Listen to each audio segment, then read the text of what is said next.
তো hello guys, good morning সবাইকে। আশা করি তোমরা সব খুব ভালো আছো আর আমিও খুব ভালো আছি। তো গাইস আজকে চলে আসলাম আবারও একটা ব্লগ নিয়ে।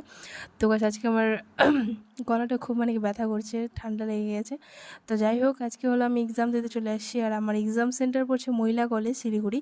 তো আমরা সবাই চলে গেছি, আমি, পায়েল, পূজা, তিথি, তারপরে আরও আরেকটা ফ্রেন্ড ছিল, কি নাম, শিল্পা। তো আমরা 4-5 জন গেছি। তারপর প্রত্যেকবার তো আমরা গাড়ি ভাড়া করে যেতাম, কিন্তু এবারে যাইনি, এবারে বাসে করেই গেছি। তো গাইস যাওয়ার সাথে সাথে আমরা চলে গেলাম চাউমিন খেতে, কারণ কি খুব খিদা পেয়ে গেছিলো। আমরা বাড়ির থেকে বেরোয়েছি 10টার দিকে আর এক্সাম ছিল আমাদের 2:30টার দিকে। তো যাই হোক, ওখানে একটু ওয়েট করেছিলাম খাওয়া দাওয়া করার পর, তারপরে আমরা এক্সাম হলে ঢুকে গেলাম। এক্সাম হলে ঢুকে গেলে একটু ভিডিও করে নিলাম।